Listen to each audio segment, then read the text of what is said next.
And it's funny, man. Like we all have an affinity for a player like him, and Brooke Lopez, that is. But 38 years old. It's just, I think it's the kind of thing where like you go and you sign him, and everyone gets that warm fuzzy feeling, and then pretty quickly, maybe after the first year, you look at it and go, "Whoa, things have gotten different quickly."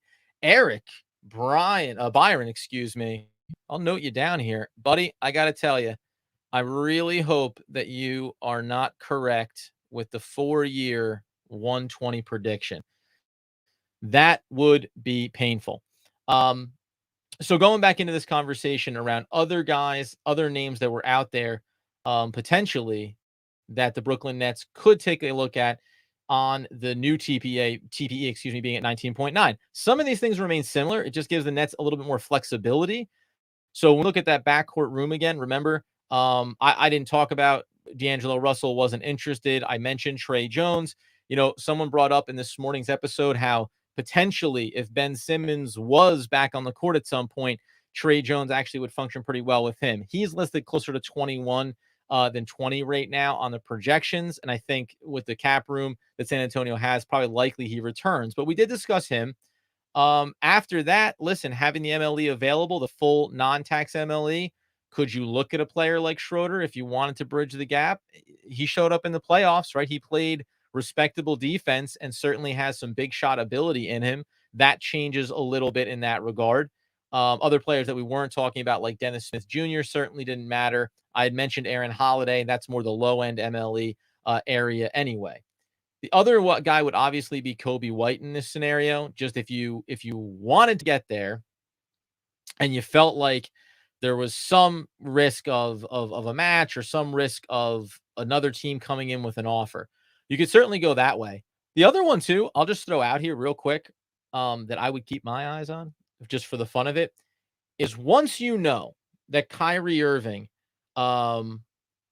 yeah, Schroeder. I mean, listen, you're saying Schroeder as a vet minimum there, Al Mack. I see you. John going with the 4 for 84. Now that I've asked the question, I need to make sure that I actually pay attention in case people put them in there. Jay stops. He stops. Jay stops at the 4 for 100, right? Getting into that. And listen, by the way, you gotta remember too, think about the fact that like, if you said a 4-year for 100 million for Cameron Johnson, it's 25 million AAV. But that means that you could also put that number low enough to avoid the tax, to avoid all those implications. You can start that contract at 20 and have it almost be a swap 1-to-1 for where Joe Harris's number was coming into this season, and then have it escalate, right? It can go from 20 to 24 to 28. Now, whatever that last number needs to be. Is it going to be rough? Sure. Like at the back end of it, yes. But you can make it so it's not as damaging in the short term. Okay, now we're getting some action here. We got Richard going 4 for 92. I've got a 4 for 96 from Angel as well. You guys are responsible to come back in. I have it written down, but you'll be responsible to show back up and tell me, and just make yourself aware. If you're someone in that conversation who isn't normally one of our, as we've referred to them, everydayers for the podcast. 4 for 94.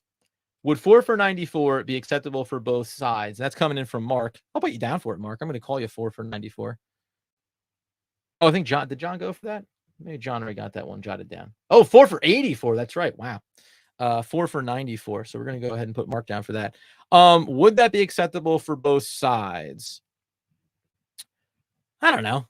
Acceptable for both sides? That's a good question. You're in that 23. You're in that 20. Was that 23 million-ish range? I mean, yeah, 23, 24 million. I think so.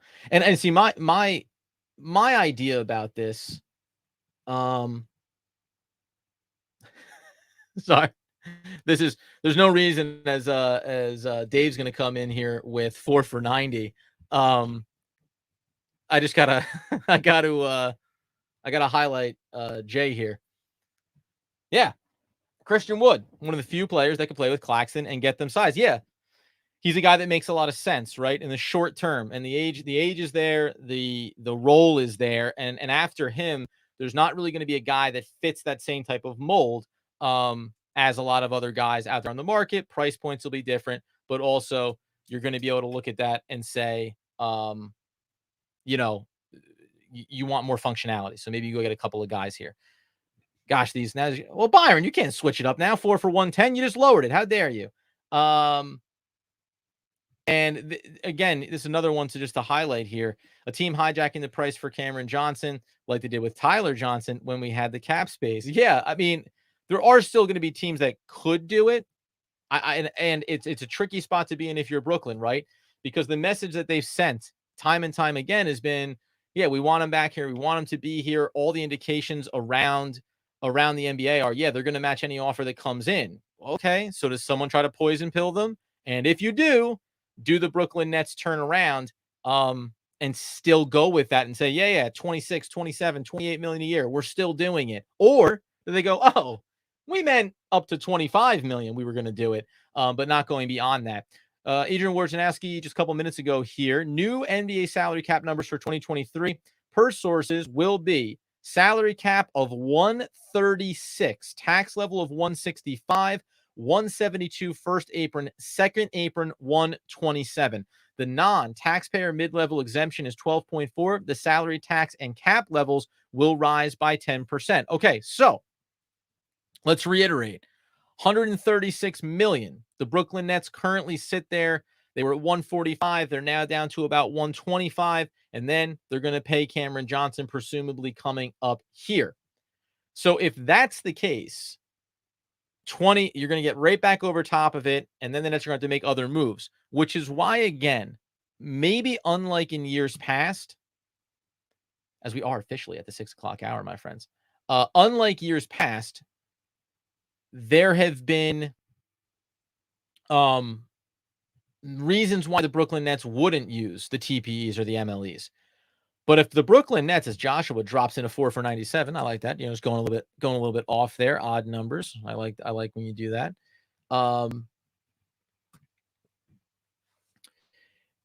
You could find a world where you want to be under the salary cap. You don't want to be into the tax. So that number is 136 now. That means you put 20 million and it's an escalating contract for Cameron Johnson. But let's say you can get him at 20 million on the first year. You're back up to 145. If you can shed the almost $7 million of Patty Mills, it gets you closer. Then the question becomes, would you entertain possibly Royce O'Neal, possibly Dorian Finney-Smith, if you think you have MLE and TPE targets that you can go in and fill this back out? The difficult part for me is that I think as Jennifer goes 4 for 104. Good for you, Jen. I like that number, you know? Not showing off, not falling behind, right in the meaty part of the curve. Hey, guys, just as an aside here, why I'm choosing to write down 4 and then slash and the number amount every time someone puts in their projections, it's beyond me. It's going to be a 4-year deal. So why am I acting like I need to have that piece of information? We'll touch on that there, Richard, and the Spencer Dinwiddie commentary. By the way, reports are that the Brooklyn Nets are looking to add years on an extension for Spencer Dinwiddie potentially here. Why not a Harden trade, says Jay. 1-year rental, super motivated, kind of need a Harden. I don't think how he left was right about Kyrie. Well, here's what I'm going to tell you. Harden's not coming back here. The Nets aren't going to have Harden back. I don't disagree with you that there's a lot of things that go on when it comes to,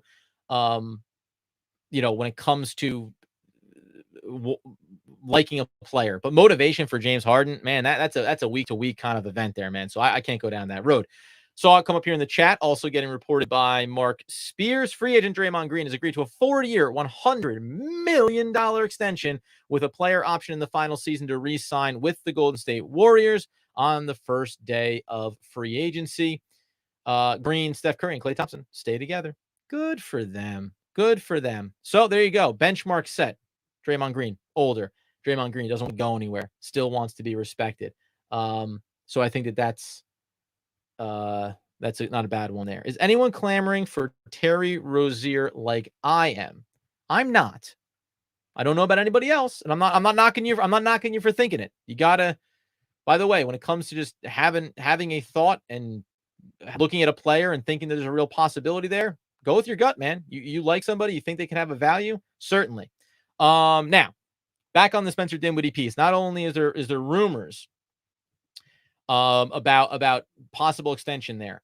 I just reiterated this, and someone correctly uh, caught me in looking back at his time coming over from Dallas and then being with Brooklyn. Now, in totality, he hit 38, 39% from three. It was very bad when he got to Brooklyn, but we all know that the assist numbers went up, 9 assists per game over the course of his time with Brooklyn at the back end. I think one of the solutions, and you can, differentiate between the value, what the number is going to be, if you want him, if you want somebody else, that's fine. But getting in a pure point guard to this backcourt and getting Spencer Dinwiddie into more of the off-ball role, capable of bringing the ball up court into the second unit as called upon, obviously, eliminating some of the hero ball, which he likes to chuck, as a lot of guys do. I think that changes the way you look at him. Remember, the playoffs were rough. The three-point shooting, he shot over 6 attempts per game from beyond the arc. That could have been that he likes to chuck a little bit, and it also could have been that Dorian Finney-Smith and other incoming players were not hitting down at the same clip too. The Nets were not a refined team down the stretch of the season. Doesn't mean you take everything out of the realm of what Spencer Dinwiddie is as a player, but I think you have to at least look at it a little bit more balanced. What we have here, Derek is more dependable than Spencer. I think that's just a funny joke there, right? He just got in. I got you. Let's get back into this conversation, right? All in about Kelly Oubre. We need a trusted scorer off the bench. I like him as well in this scenario because you can get him underneath that full MLE if the Nets can open that up here, depending on the contract. If you can do that, then all of a sudden it really does change the dynamic about where you think you are as a team, having reliability coming off the bench. Now, listen, he can be streaky. He hasn't been great from beyond the arc, but per 100 possessions, he averaged 30 points. So there is igniter ability there for Kelly Oubre. He's athletic, get out and run the court, obviously. So you can start to think about adding a guy like that into the mix coming off the bench, where, again, with the addition of a pure point guard, now you got a little Spencer Dinwiddie action. You got some Cam Thomas into the mix there, a little bit of Kelly Oubre, right? You go and you get yourself, whether it is a Christian Wood, maybe it is a Mo Wagner, like you can just start to see how you build a more consistent bench unit to come in here. Other one we got here is Karis LeVert, 2-year, $32 million with the Cleveland Cavaliers coming back there. So that's good news for our old friend Karis. We also have Eubanks, 2-year contract with the Phoenix Suns, opening up the potential. We talk about Jock Landale. That could certainly open it up and make things a little bit different. Maybe they're preparing for something else there in Phoenix. Kind of hard to tell what their full decision-making process is going to be. We got Taurean Prince. He's going to be going to LA from Shams Charania. Kobe White, it's a 3-year. Oh my goodness, it's a 3-year deal. Wow, that number. So all, for the most part, the projections that we're talking about coming out of the Athletic and coming out of the boards compilation of that, 3 years for $33 million to go back to the Bulls. Listen, he has a clear path to a very big payday. Obviously with Chicago down the road, he's still just 23 years old. I liked him a lot, and that is not a hard number at all. So you gotta look at some of these numbers that are coming out here and be intrigued about what it could mean for the Brooklyn Nets and what it could mean for the Cameron Johnson contract. Ooh, we got to keep it, though. We got to keep it. Shams Charania is giving, I would say, is giving Woj a run for his money on the old updater. But we'll see here when it comes out around Cam Johnson, if that officially happens here, or if an offer gets made. This had come up here. He's getting allowed to walk into free agency. I like him because he's young. I like him because he has NBA experience. I don't like him because he's a non-shooter, right? He's not going to be the complement to a Nicholas Claxton. And also, it doesn't mean that I don't like bringing in a player of his caliber and skill set at the right price and just say he's still young, right? A lot of guys I listed have been about, like, I want young guys that have an untapped upside for the Brooklyn Nets, especially if you're going to stand pat with Dorian Finney-Smith and with players like Royce O'Neal, at least in the short term. Yeah, I mean, Dosunmu, he's also a restricted free agent, so you'd be talking about sign and trade scenarios here. The Nets can just outright make him an offer.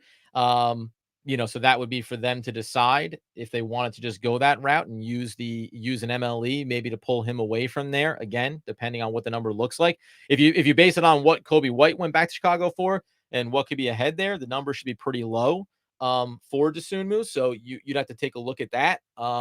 Really, I mean, at some point, I think it's just about dumping the salary of Patty Mills and not really worrying about whether or not, you can package something, do something, make something happen. I wouldn't even worry about it. As far as I'm concerned, Patty Mills just money that needs to come off the books. 4-year, $102 million deal for Kyle Kuzma to return to the Washington Wizards. So there you go. Just a little bit, a hair over $25 million a year for Kyle Kuzma.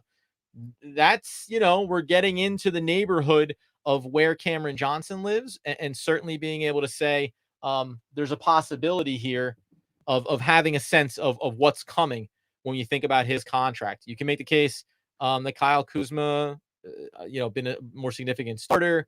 That's just personal preference and how you feel about it. But, not being too far off from that, I probably wouldn't be shocked there. The other thing is too, I said this morning, man. Imagine being Torian Prince. I got his name stuck in my head now. Imagine being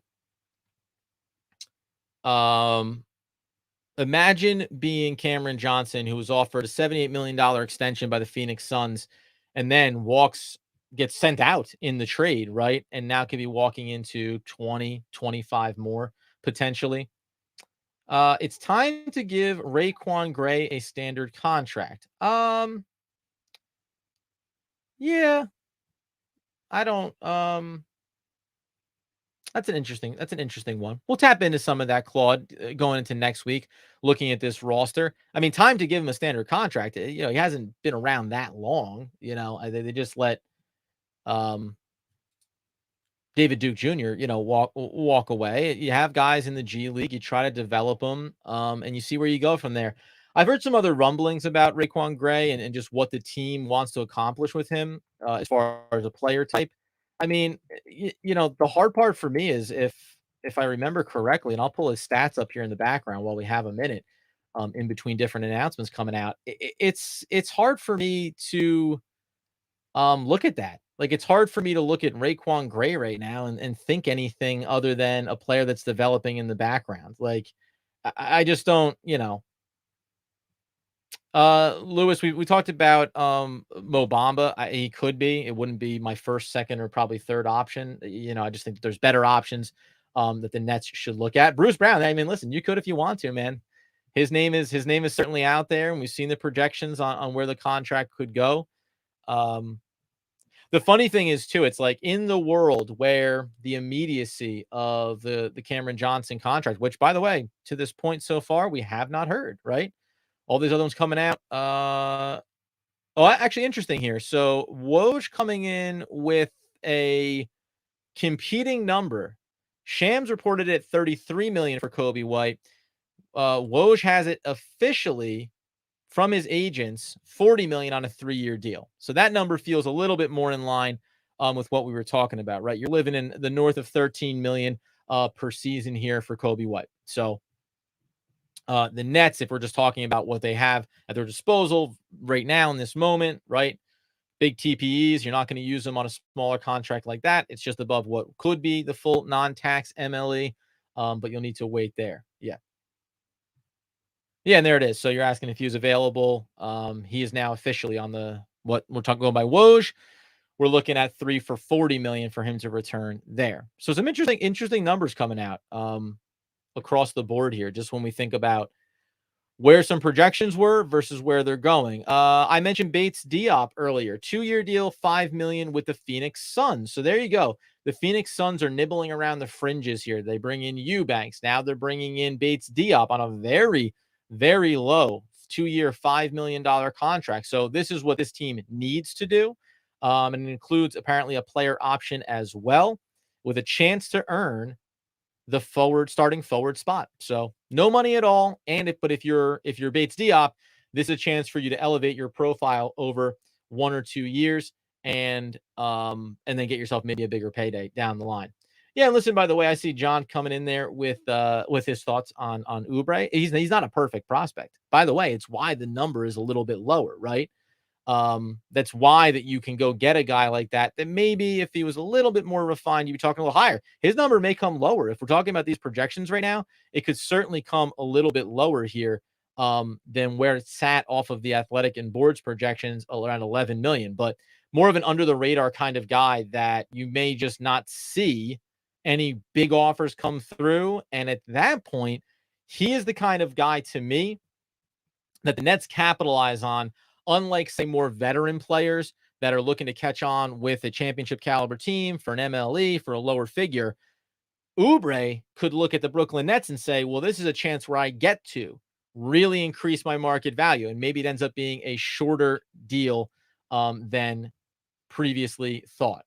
What do we have here? Do you think we sign Landale now? Yeah, that's it. It's interesting. And I think that he works. So we talked about him the other day when we were talking about the possibilities around the center position. Obviously, they've kind of reset themselves there in terms of who they're going to be bringing in. Let's go ahead and get a look at his stat lines. Why do you like him? Well, it's not because of his three-point shooting. He was under 30% there for his career. And this past season, he shot 25%. So did shoot 32, almost 33% the year prior. I mean, listen, he's 27 years old. He's a veteran, obviously, but you like what he does. Again, at the right price, I'd be fine with it. The rebounds work for you, right? Just somebody that can come in, back up, do some good things in a pinch for you, obviously.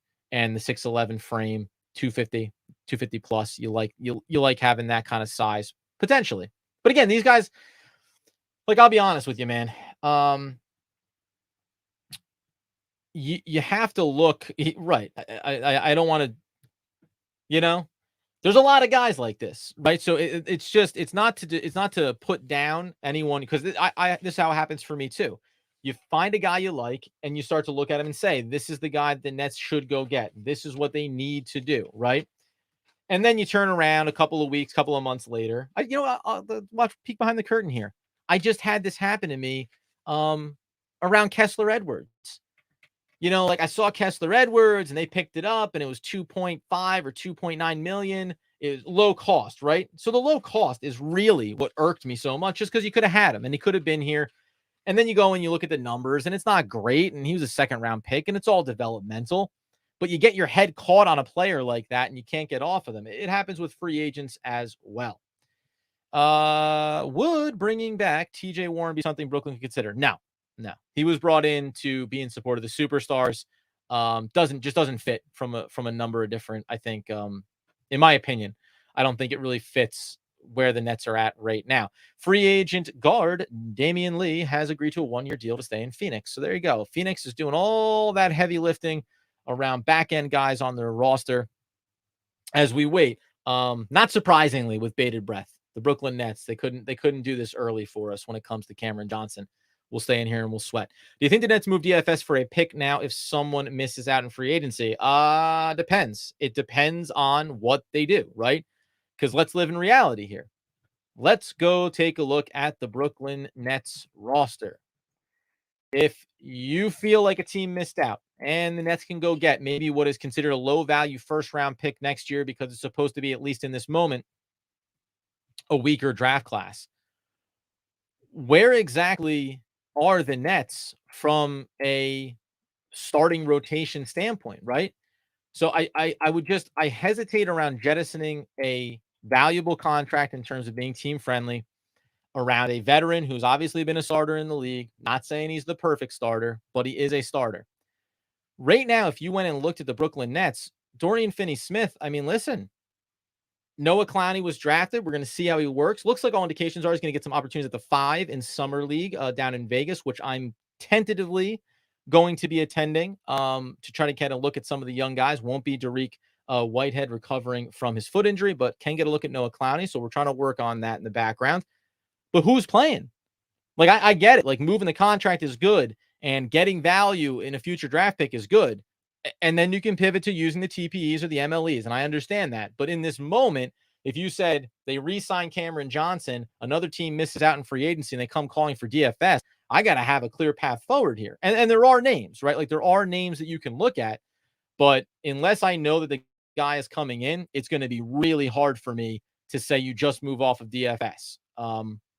And again, mostly just because you don't know what the replacement is going to be here. Torian Prince. We're doing some updates here in the background. 618. I think everybody, if you were calling a time, you completely missed it. Like anyone that was doing it missed it here. Bruce Brown, 2-year, $45 million deal with the Indiana Pacers. Malika Andrews is the first one reporting that there. How about that number?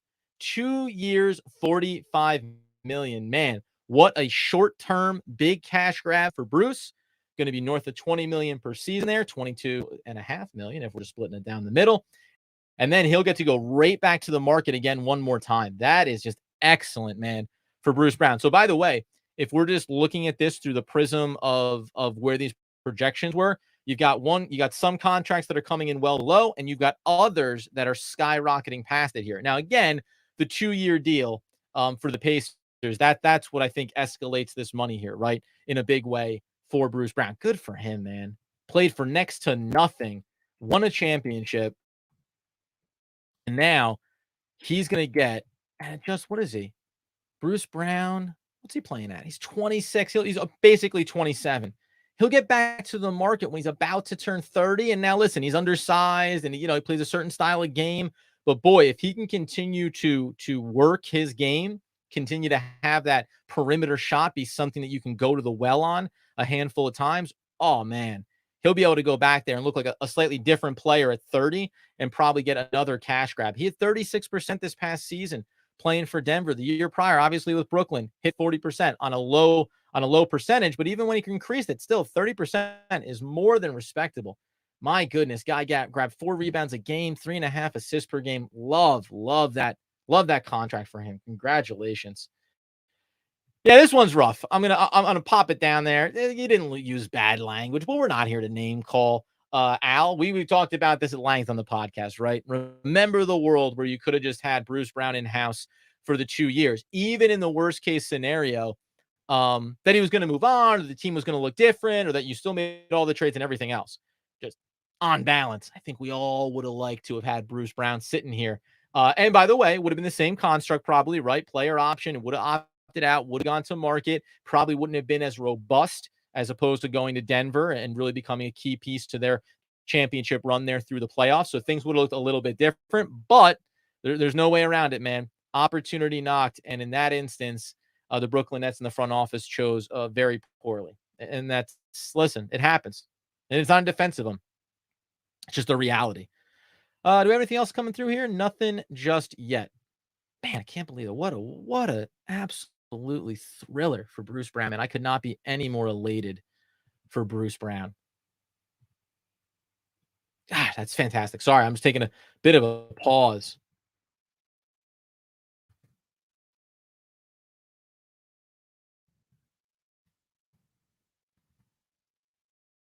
Shouting out Bruce over on Twitter. There's nothing you can do. There's nothing you can do but absolutely love. Oh, nothing but love for that dude, man. Love that guy. All right. Good for him, we say. And then we also say, Sham Sharania. We are looking at anything new there. Jeremy Grant have agreed. Returning to Portland on a 5-year, $160 million contract. So there's Jeremy Grant staying with Portland. That was the presumption there. Try to keep that thing together. Trying to keep some high veteran experience talent around Damian Lillard as you work your way through another new version of what that roster is going to look like. Listen, Patty Mills doesn't do much, man. We don't need to worry about it. Bruce Brown and Miles Turner is a very interesting backcourt. Yeah, it's listen, they're gonna have an interesting team this year, I think. Adam, of the remaining free agents, who do you think they target? I just had this up here in the background. Let's see if they've done the update around any of these guys, just to get a sense of where we're sitting. Remaining free agents. Well, let's try to do this off the top of the old noodle here, right? Well, the one thing I was going to say before, and we haven't seen much for the Lakers, right? What do they have? One signing in the mix here. and it wasn't anything substantial if I'm remembering correctly, but I am going to backtrack to make sure. We had that Kuzma deal going. Eubanks was going to the Suns. LeVert, what was the one? Wasn't there something here? Didn't the anybody's in the chat? Remind me what the heck happened. I thought the Lakers did something. Maybe they didn't though. The one thing that people had talked about, just this idea of like a possibility of if you end up with a situation, Jeremy Grant. Everybody loves Jeremy Grant.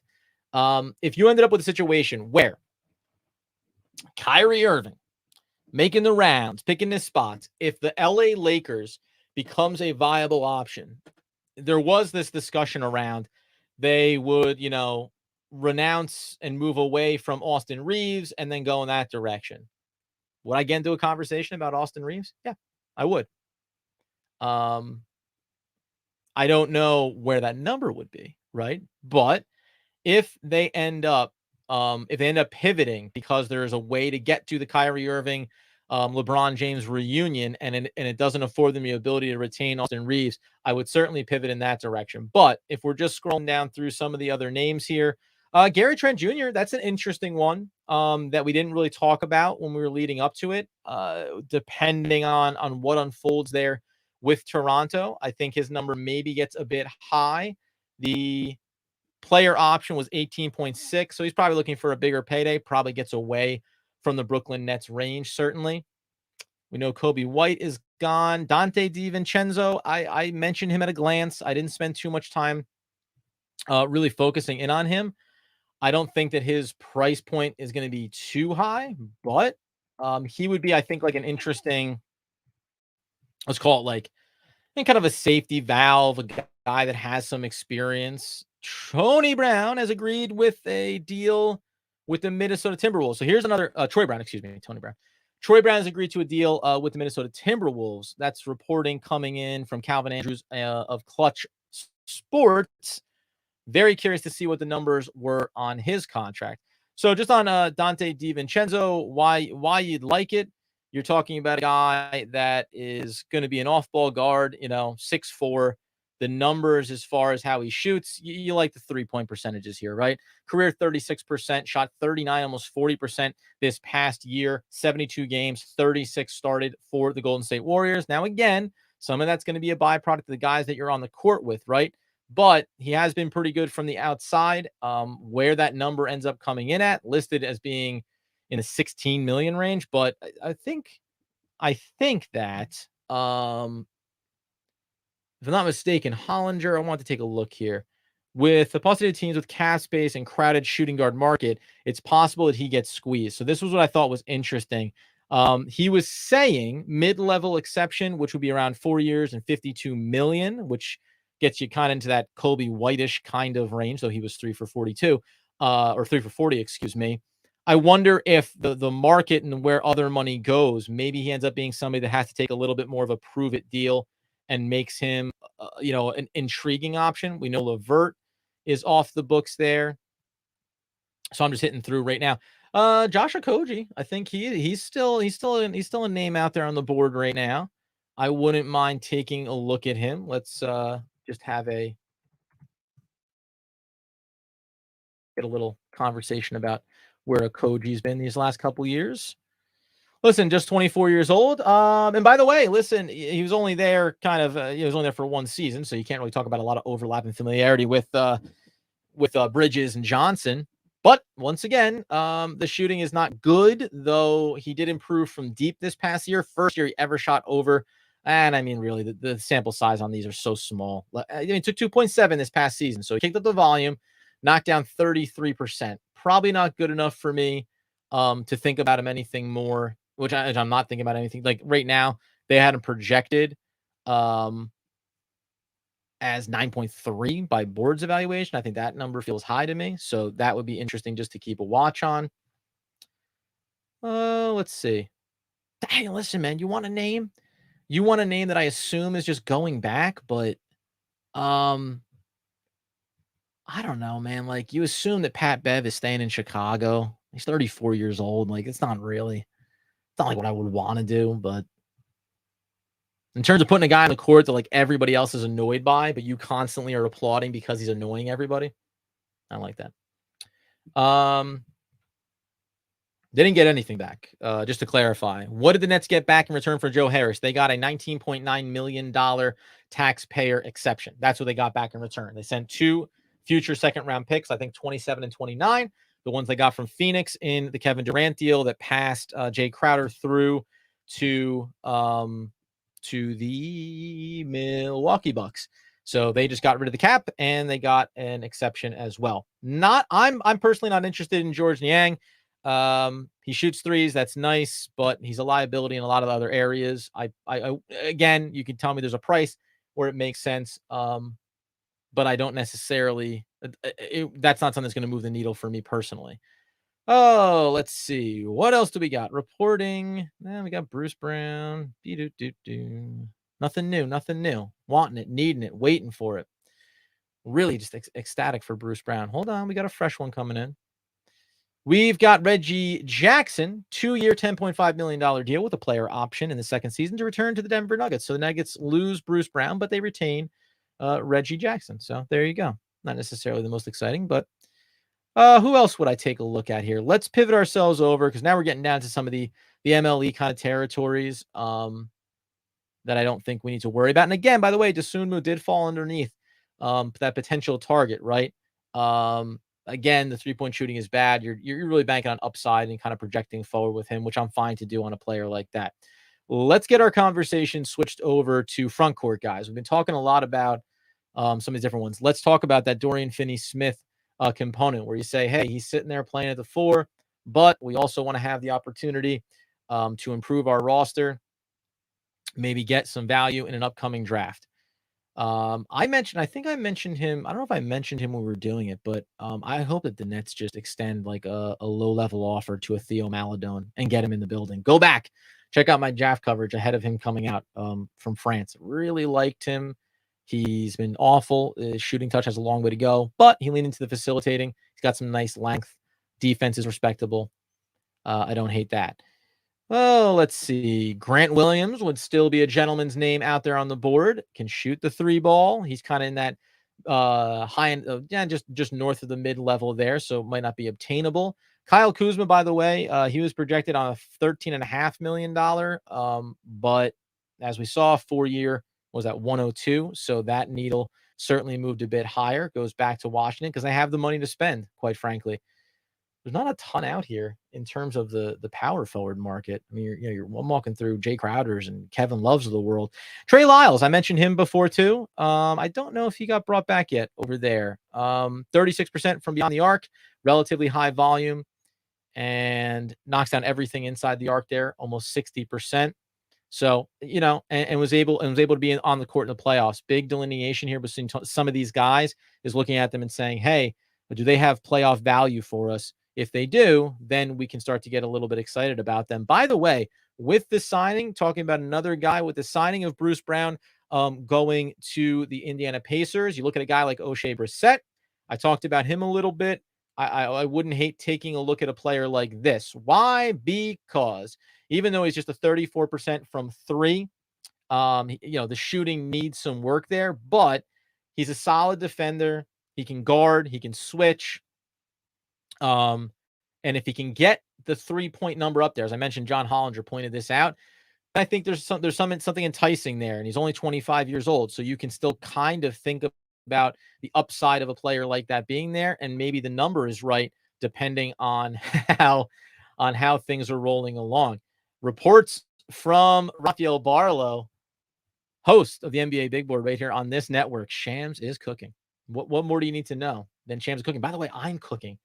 I am physically roasting inside of myself right now, inside of what's a slightly confined space. And it's hot. It's hot right now. And that's the nature of it. So I'm going to try to see if I can, oh yeah, we're just going to go ahead and try to get a little bit of a breeze coming across the back here as we continue our coverage, waiting for the Cameron Johnson news. I'm going to put this one up there because I share the sentiment. I am bummed for Joe. I know he let us down the playoffs, but I loved having him on this team. Yeah, I mean, listen, again, I fall in love with guys because they're a part of the team. because they represent something. And by the way, he got paid, right? So there's really nothing to scoff at, right?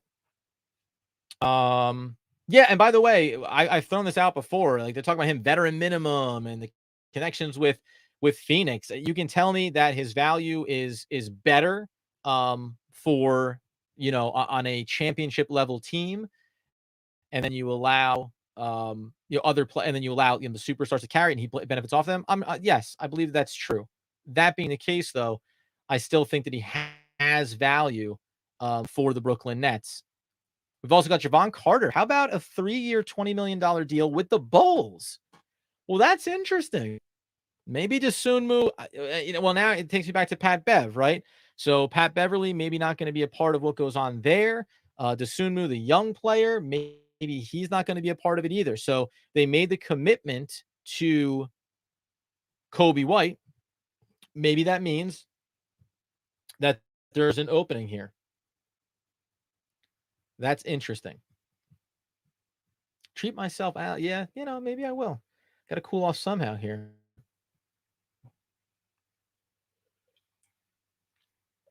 Yeah, so we got another one off the board there, and then I didn't see this one come across, but I'll throw it up from Clash because I believe in him, and I don't think he's a liar, and he wouldn't lead me astray. 40 years for 64 for Strus, and that was why people talked about like maybe targeting a player like him. I think I moved past those kind of guys because they make more sense for their current teams. They just that 40 years 64, right? What's 16 million? 16 million per year. Not a bad number. I'd take it if I could get it, We're going to renegotiate with the network. Feels very weird. Yeah, you say that one does feel a little bit strange to me. But again, he's not a shooter. He's a defensive player. You mentioned saying, where does Pat Bev go now? And again, guys like that, Pat Bev, that feels like the kind of player that is hunting around to be that back end guy on a championship level roster. Let's continue there. I mentioned Oshae Brissett. Rui Hachimura, we assume that he's back again. Could things get weird with LA? Should something happen around Kyrie Irving, or just what are their intentions there? I'm sure they want to stay competitive as best they can. What do we got here? Metu has agreed to a 1-year deal with the Phoenix Suns. Boy, the Phoenix Suns are just adding a bunch of dudes and they're just going with volume. And that's what you have to do when you have your money all tied up as they do. You have to go in whatever direction you can. The Brooklyn Nets hopefully have an avenue here that can make some sense. Hernan Gomez, I think I mentioned him like in passing. 27 years old. His shooting percentage from deep has been bad. But excuse me, almost had a sneeze there. But like he's a guy that probably takes like nothing to get. Like the other thing we talked about is just like bringing in guys, like just bringing in guys for non-guaranteed runs with the team, guys you can back off of. Yeah, I'll throw this up here. I know I've talked about him too, by the way. I like that. Pat Beverly, more of a character than a player at this point. Maybe he is. Let's talk about the Thomas Bryant of it all. So here's my thing, right? Let's get over to the nuts and bolts of him. I said this before. I'll just reiterate it. And by the way, there's regular season value, and then there is also postseason value, right? So when I look at a player like Thomas Bryant, I see the value for the regular season, and then I see that he couldn't be on the court in the postseason for Denver. Now, Denver's a championship level team, so there is a difference there.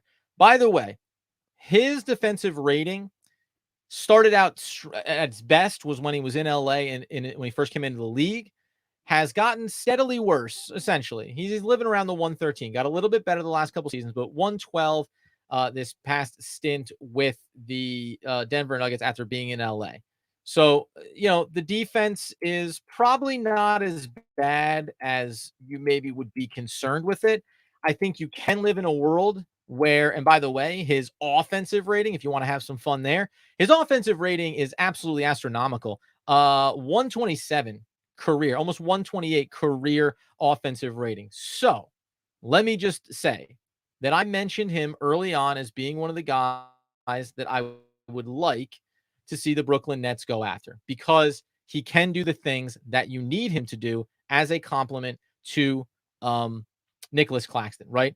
3-point shooting, it's not high volume, so you can't rely on it a ton. It's been a little bit up and down, 44%, 28%, 43%, 40%. So one little clunker there playing with Washington in 21-22. But otherwise, the volume isn't crazy. He's only never averaged more than 2 attempts per game, but it's still enough to space the floor a little bit. Obviously, you like that he has a little bit of bulk to him, so he can play physically for you. Again, right price, I'm all on board with that. And by the way, I'll mention, where did he sit? Did I have him up here? There's going to come a time here when I'm just going to sneeze all over this live feed, because there's a tickle, man. There's a tickle. What else do we got here? Anything new? Good for Javon Carter, by the way, right? Guy gets brought into Brooklyn, meant to be a supporting thing, never quite finds a role there, then goes to Milwaukee. Like, he ends up bouncing around. He's this forgotten kind of guy that still has a role and a value in spite of the fact that he hasn't been the best shooter in the world. Maintaining value while not being a very good shooter as a backcourt player, that's impressive. Where the heck was I? Where are my centers? Hold on. Let's take a little peek here. Boy, I gotta be honest with you guys. It's 6:40 on the dial. Don't get me wrong. I'm here. I'm here for it. I want to hang out. I love to party. That being the case, I did think that the news would come in a little bit quicker on Cameron Johnson. Okay. Oh, Mo Bamba, goodbye. Don't care about you. Metu, by the way, was at a 4.7 projected there, coming out of Sacramento. But where did we end up on? So again, Mo Wagner. And this, by the way, I also like trying to snake away like a Paul Reed potentially. Jay Huff, I had mentioned him. Washington, I would take a flyer on him at a low cost there as well. And at some point, there he is, Thomas Bryant. Man, I got there. Right. Traded 3 second-round picks to get Bryant, and then ended up being benched and couldn't get there, right? Good offensive player. Should be a niche. This is going by John Hollinger. Very hard. Should be a nice player for him somewhere. He was a rotation staple for the Lakers. 21.5 on per on a 71.2% true shooting percentage. Plays a lot of work there. Gets torched at times on defense in space, and has and that limits his appeal, but he's at least worth a minimum deal. So there you go, right? Like, let me put it that way to you. If you want Thomas Bryant on a minimum deal, and I would pay even a little bit more, but if you want him on a minimum deal to put into the mix with Nicholas Claxton, and we want to keep giving Day'Ron Sharpe an opportunity at least to be something, great, bring him in. Likewise, when my Holy King brings up Jackson Hayes, right? Like, it's all good. I knew you knew it. When you bring up Jackson Hayes, it's like, yeah, like, these are guys that are in that range that now his thing is, he doesn't have that expanding game, but you think the upside could be there. The development can certainly be there as well. So it's just interesting right now. DiVincenzo going to the Knicks as announced here by my Holy King. So we'll check in on that. That makes sense. Curious what the numbers are if he ends up being there, or if you're just saying that's where you think he's going. Plumlee. Nah, I'm not bringing back Plumlee. No, I'm not knocking you, Jennifer. 33 years old. Let me tell you, my thing with Plumlee is, I think he falls into the category of being a veteran on an experienced team playing for a championship. Like, that's where I think Plumlee slots in.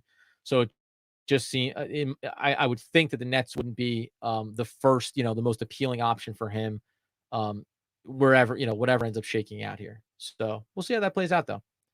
Yeah, I didn't think it was going to be like this. The waiting. Well, there you go. I hope the Nets do not go for Van Fleet. They're not going for Van Fleet. What was it? Reports. I think Houston has him high on their radar potentially. He'll be out of their range. That contract will be high. People have talked about Kelly Olynyk too. I'm not here to knock him, by the way. Let's go ahead and let's hit some we get some Kelly Olynyk stats. Let's talk Kelly Olynyk. Oh, Kelly. Kelly. 6'11", 240. You know him. Got the long hair. Wears the headband. I'm growing my hair out, and we'll see if I can end up matching him. Tell you what, if the Nets sign Kelly Olynyk, I will grow out my hair just like him. What's taking so long?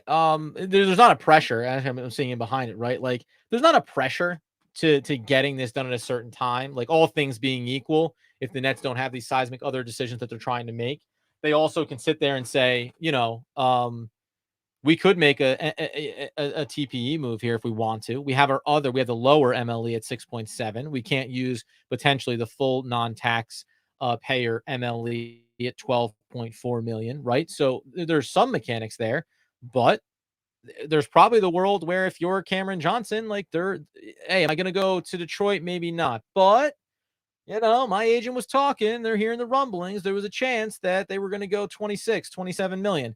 George Niang has agreed to a 3-year, $26 million contract with the Cleveland Cavaliers.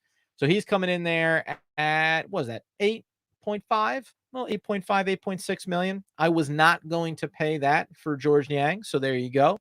If you were a fan of his, now reevaluate. Would you have paid that? Yeah, and I'm happy to reiterate this too. If you're just joining us, what does the move do for us? It clears us from his $19 million in cap, $19.9 million. That's gone. And it also opens up a 19.9 TPE. So that is now open for the Nets to go and acquire a player at a slightly higher level, at a slightly bigger contract this year or down the road. I'll get the exact dates on when they have that through. I think it's sometime after the new year that they can still utilize that TPE. So, trade deadline would be a viable option. So, Grant Williams remains a guy, right? He said he was surprised by the trade of Marcus Smart. We understand kind of where he lives in it. Let me just flesh out real quick here on the old Kelly Olynyk story. The Kelly Olynyk story this past season: played 68 games, started 68 games, averaged 12.5 points per game. Can I get some real stats? Or no, I don't need. Sorry, there's something got something going on here with the old. Let's do where does Kelly Olynyk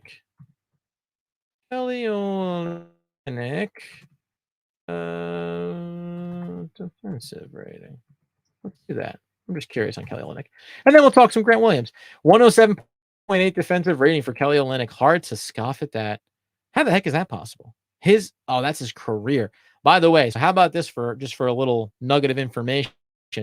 His career defensive average is 107.8. But over the last 3 seasons, 110, 111.9, 115.4 in Utah. A bit of a mess there, whatever. A lot of moving pieces, obviously, this past year. But that's tricky, man. Horton Tucker, by the way, he's a guy I'm keeping my eye on to see where he lands. Shot hasn't come around, but again, he's young. Chance for some upside there. Kyrie Irving's agent, Shatilia Riley Irving, will become the first Black woman to negotiate and complete an NBA contract. How about that? He is signing a 3-year, 126 contract to return to the Dallas Mavericks. So 3-year, 126, you're a little north of 40 on that. There you go. So we get that little piece in there. Good for the Mavericks. Bad for some pieces shaking loose for the LA Lakers, right? Who are in conversations potentially of pursuing maybe a Brook Lopez. So they're probably going to pivot back to keeping a lot of their guys in-house, and that would include, I think, one Thomas Bryant maybe coming back over to there potentially. I know he goes there. They get a bunch of draft capital. They like what he did for them previously. So what do they get? The recoup of a bunch of assets, and they bring the player back in. Yeah.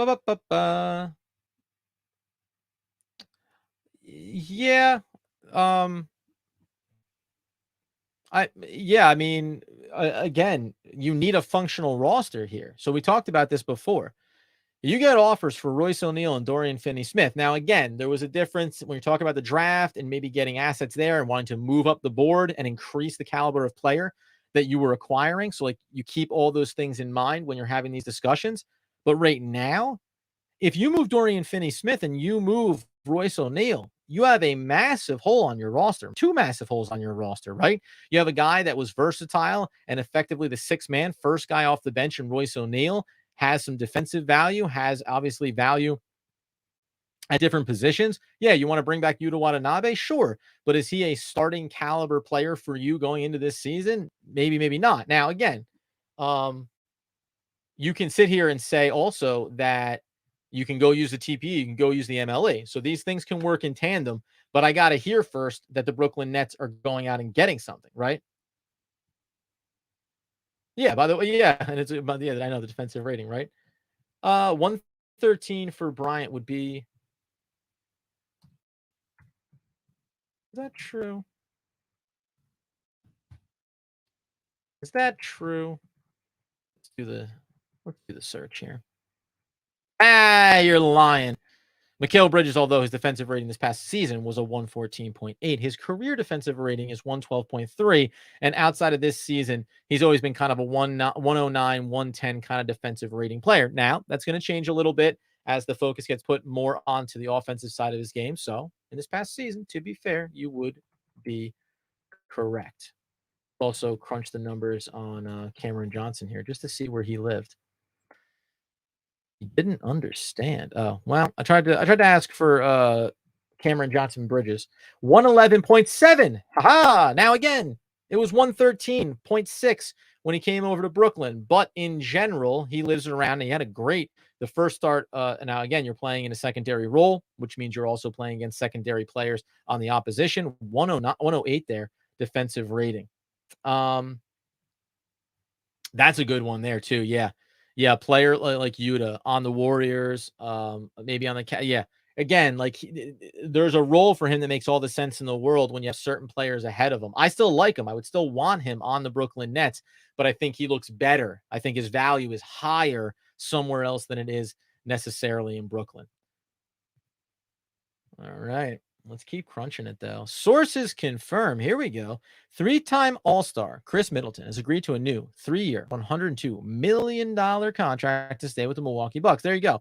Staying in line with those kind of things that you would want to have happen if you're the Milwaukee Bucks. And it's called running it back, right? It's called staying the course. Because you just don't know what's going to come. So you keep your veteran guy, you keep your number 2 in line, you keep Drew Holiday, you have Drew Holiday there, you're all behind Giannis, right? And then you'll start to think about, by the way, Yuta would be a nice player for the Milwaukee Bucks. Again, Yuta for a championship aspiring team, I think he fits a lot of places really well. So I'm going to love watching him from afar. And I would like nothing more than when the reports say, he's living at the minimum picking up somewhere. I hope somebody gives him a little bit more. Like, I hope we get a little bit bigger contract for him wherever he ends up, because I think he's deserving of it. And sometimes players like this just get marginalized. Here we go. 5 seconds ago, ladies and gentlemen, a 4-year, $108 million contract to stay with the Brooklyn Nets for one Cameron Johnson. How are we, ladies and gentlemen? There we go. 108, 4-year, $108 million contract. Makes you wonder, were they waiting for the Kuzma money to come in there? There you go. So Cameron Johnson officially returns as a Brooklyn Net. That is exactly what you want to see for a guy like Cameron Johnson. Again, he turned down $78 million from the Phoenix Suns, turned it into a $108 million contract. Wow. How about that? Turns it into $30 more million for himself. I'm just updating my Twitter if you don't mind.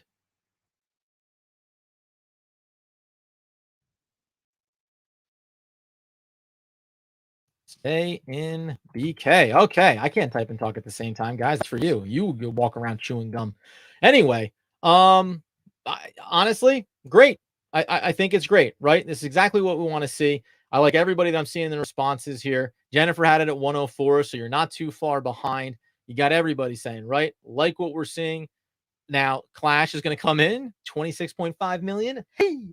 Now, again, let's just see where those numbers go. Connor, did you call it? Oh, no. Now this is a problem.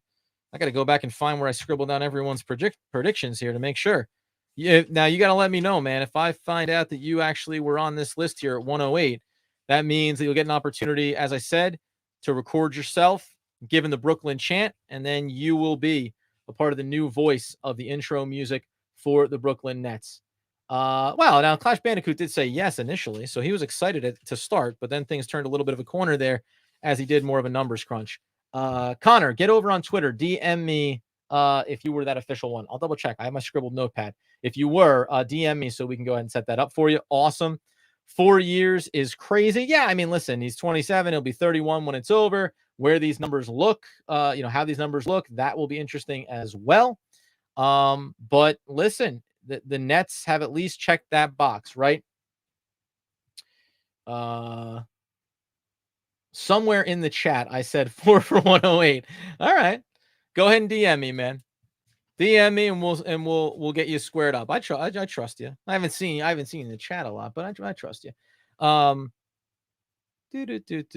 Doing the scan. Boy, I don't see it. I'll check back on the chat. Anyway, scroll back. Yeah, Connor, scroll back and find that in the chat somewhere where you put that down. No, man, listen. So this is what you needed to do. This is what you needed to see happen for the Brooklyn Nets. You make that trade, and you need, as someone's saying, Mikal Bridges has already tweeted out as well. Turn down. So let's see if we can. We'll take a look at what Mikal had to say about that. His twin, right? You got to keep your twin here with you. The Nets go ahead and maintain that core that they got over in the Kevin Durant deal. And going back to what Doug and I had talked about, you're never going to want to move off of Mikal Bridges. He's the crown jewel of that trade. Cameron Johnson was 1A of that crown jewel trade, right? Functional starters, guys that you can rely on to go out consistently. And by the way, we talked about Cameron Johnson as well. When we look at his stat lines with the Brooklyn Nets, once he came over in the trade, listen, there's a couple of things that you liked. Outside of that final game in the Philly series in the playoffs, he was hitting his mark time and time again, right? He was giving you the uptick that you want to see in playoff basketball. And then when we look at his numbers from Phoenix coming over to Brooklyn, takes 2 more shots per game. The percentage from the field stays virtually the same. He takes about almost the same, a little bit more from beyond the arc. The numbers do dip. Want to see those get cleaned up. When you go back and track it, he struggled a little bit up and down. I think that consistency will come back into his game for a guy that over the 2 previous seasons, or year and a half, I should say, was shooting 42 and 45% from deep, right? So he comes over in Brooklyn and increases his output. 5 more minutes of game action gets you almost to 17 points a night. Now, again, do I think that he needs to be closer to 20 than to 16 when it comes into this season? Yes, I do. He needs to be reliable. He needs to be consistent. Now, what else the Brooklyn Nets do to make his job, Cameron Johnson, to make Mikal Bridges' job that much easier? That's going to be the critical factor here for the Brooklyn Nets going forward. There's no 2 ways about that. There is a world where I will have to hop off here and talk about what's gone on with the Brooklyn Nets on the network. So we'll tap into that here if I need to. I might throw up a holding screen. I might jump out and record something. So we'll see how that goes here. But I do just need to balance the books here with some network responsibilities potentially. How many years? It's a 4-year, $108 million. There you go. 4-year, 108. That is the contract for Cameron Johnson. So now we can think about that number. Remember, if, and it's a big if here, very curious to find out what these look like for a year to year, right? What's the AAV? What's the number going to be coming in when we think about this first year? So if the number is potentially up over that mark, we're not going to get that non-taxpayer MLE value out of it. We can still work underneath that 6.7, and we can still utilize a 19.9 and 18.1 to fill out this roster a little bit. I see you saying, JC, about getting Ricky Rubio. I guess you could. I wouldn't do it. So that's something that I wouldn't necessarily dive into. Another good note being brought up into the chat on the Cameron Johnson side of things. It's worth mentioning, man. You go and you take a look at it, right? Played in 66 games, the year prior. And then this past season, while he played in and started every single game coming over to Brooklyn, ended up appearing in just a total of 42 games over the course of the entire season. Now, he was coming back from an injury. So, again, relatively speaking, he has had that one injury concern that he had to come back from coming out of it. And actually, if I remember correctly, not that I'm looking to toot my own horn here, but I remember talking about Cameron Johnson as being a player that I really liked ahead of when they were trying to extend him being a targetable player. He suffers the injury. He's coming back. And I think you're looking at him still being on that timeline as he gets back in. He gets this kind of secondary role. Then because of injuries in Phoenix, he gets to kind of showcase himself and really elevates his profile in a big way. So that's the good news of it. The other side here is that the Brooklyn Nets still have to figure out what they're doing at the center position, getting a backup, as we're seeing here, right? Still need that point guard, still need another center to get into the mix. So where the Nets go from here is going to be really fascinating to watch. Interesting, exciting stuff, man. This is what it's all about for the Brooklyn Nets. You retain the players that you traded Kevin Durant for. You still have all that draft capital off in the distance. You still have TPEs and MLEs. So we will see, right? We'll see what comes next. I am going to hop out here and take care of some network responsibilities. We'll have a much tighter recap of this specific situation up on the podcast for anybody that came in late here. You just want the bullet points of Cameron Johnson, knowing that it took a little bit of time to get there just before 7 o'clock. We'll get into all of that. Connor, make sure you DM me over on Twitter at Adam Armbrecht. And if you're in here, if you're enjoying yourself, remember, it is at Adam Armbrecht. It's at Doug Norrie. It's at Locked On Nets. It's being on YouTube, so you can catch these lives. We don't do live podcasts. You're doing a live podcast, but you can't get it on the feed live podcast. So always have those alerts turned on. Thanks a lot, guys, for being here, having some fun, talking about other players. I will be back in. If by the end of the day we get other news, I'll come back in for another live later this evening, especially if we start hearing about backup point guards, guys that we can start to see about how they can flesh out their roster here, because there's still be work to do. But remember, just because free agency started, it doesn't mean that the Nets have to make every move right now.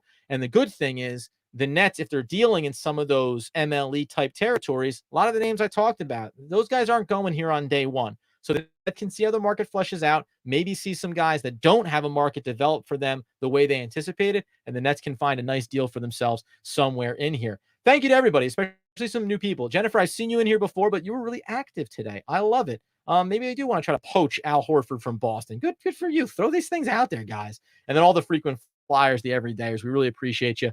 We will be back next time talking all things. And by next time, I mean maybe sooner than I anticipate, all things Brooklyn Nets basketball.